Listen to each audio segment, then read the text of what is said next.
Max. Yep. Is Harden overrated? Of course. You have dudes like Ryan Hollins talking about he's the best player, top 2, top 3 player in the NBA. Let me tell you something. Every regular season, last like 3 consecutive years, it's always Harden or someone else for MVP. The someone else changes, but Harden's always there. Means he's really been the MVP of the last 3 regular seasons. Here's the thing. There's no such thing as the regular season. Like, this regular season award is such nonsense.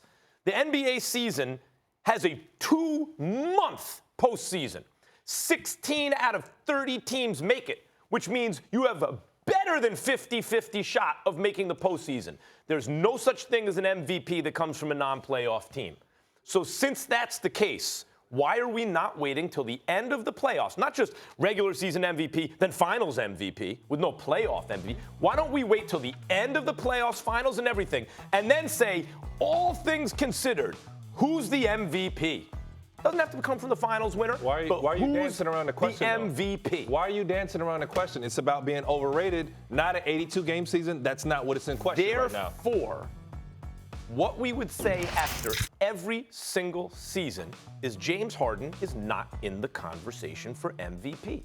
If you wait for the end of the playoffs and then take the entire body of work, which is really what we're talking about, who's the best player in the NBA? Because best and value are those are synonyms. Like, I hate to break it to everyone who doesn't have the mental capacity to figure this out. Best and valuable, they are synonyms. They mean the same thing. After everything, who's the best? You would never say James Harden. Second, third, fourth, fifth. You'd never say James Harden. You'd say guys who elevate their teams in the playoffs. And Ryan Hollins, he's not a good defender. Gotten better, but still not a good defender. He led the league in deflections. And was second in steals. He's a decent. When he wants to be, he's a decent defender. Right. When he wants to be, he's a decent defender. He does get into passing lanes, but you can't say he's a good defender. Hold on. You can't neglect that. He led the league, second in the league in steals. Is he a good defender, yes or no? He's a quality and serviceable defender. When he wants to be. Listen. You see these words you're using? Hey, when he didn't want to do it, it was effort. Now, let me ask you this. What were the expectations? Because if you're going to call somebody overrated, what were the expectations of James Harden? If you're looking at the Houston Rockets, they were essentially looking on the outside end of the playoff picture, okay? And one thing is, he did have an excellent season. You cannot negate that. There's an 82-game grind for a reason. If he doesn't have the performance that only rivals Wilt Chamberlain, Kareem Abdul-Jabbar, and Michael Jordan, they're not even in that position. I got news for you, buddy.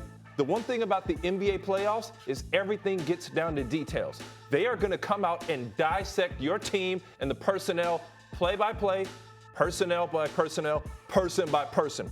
So when you look at James Harden, you can't just look at him and say he underachieved. They didn't have the personnel to come out and get the job done. And I get it. KD didn't play. They lose guys like Trevor Ariza. PJ Tucker's a 3-and-D guy. He rebounds. Chris Paul had one of the worst seasons that he's ever had as a professional. He was double-teamed all playoffs long. So you tell me, how is that overrated? I will tell you right now. I brought up the defense. We can quibble about that. You try and slip a serviceable in, fine. And I gave him credit for improving. I mentioned it before the season started. The Rockets could win the whole thing. The previous season, they should have won the whole thing. Harden has to be clutch when it counts. I know it sounds like the stupid TV talking head point. I freely admit that's what I'm doing right now. But in Harden's case, it applies. Look, 2 years ago, 2 postseasons ago, they had a Game 7 at home, no Chris Paul. James Harden, here's your chance. They went 0 for 27 at a certain point from 3. It was the worst three-point shooting night in the history of basketball, like including in rec leagues, everything. Never been a worse three-point shooting night. Many of them were, yes. No, they Many of them were. Many of them were open shots. Do you understand what the Golden State game plan was? It was to usher him to the rim. So he took what the defense gave him. They literally opened the gates, as you saw Utah do. You know what the Utah strategy was? Where they opened the gates and said, go ahead and take a layup. Many of them were open shots. You want to go back and look at the video? They were not. Do you know where that started? It started with the Warriors. So he took what the defense gave him. Listen, and the one thing is, if he goes to the hole, he makes the right play, and his teammates don't make plays, the personnel's not there in the same way. If he goes off the floor and Chris Paul can't make things happen like he once used to. That's 2 years ago. I'm talking about 2 years ago. There was no Chris Paul. They missed every single shot, including Harden missed a Do you know lot how of good the open Warriors threes. were? You're talking about one of the greatest How good teams we've ever seen how play. good the opponent is has nothing to do with whether you make or miss a shot. It's a make or miss league. It's binary. You either hit it or you miss it. He's playing against literally 4 other, not just All-Stars, Hall of Famers. Hall of Famers. So you're telling me this man is overrated because he takes him to a Game 7 and he couldn't do it on his own without Chris Paul? How about in these playoffs? And Chris Paul played good that year before. How about these playoffs? Game 1.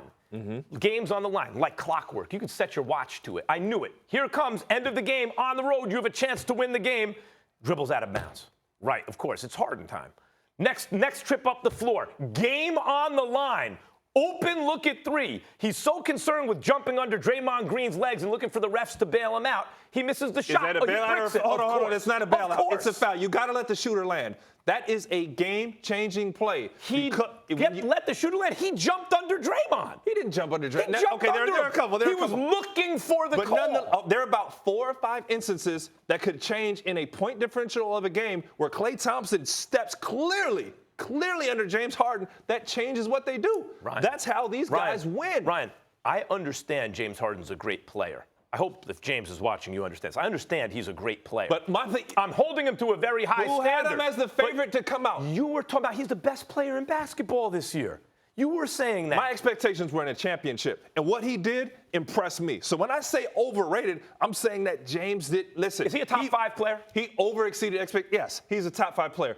With KD hurt. No. This last season, just now, you were saying he's top 1 or 2. Are we looking at 82 games or playoffs? Because KD got hurt in the playoffs. But this is what I'm saying. We're looking at every single thing. It's basketball. He's it's in my top 5. He's in my top 5. He's in my top 5. Is Kawhi in your top 5? Yeah, Kawhi's in the top 5. Is it Kawhi? Are we counting KD? Because yes, we're counting KD. Counting everything he did. KD did more in the playoffs than Harden. KD, Kawhi, Bron, Steph, Harden.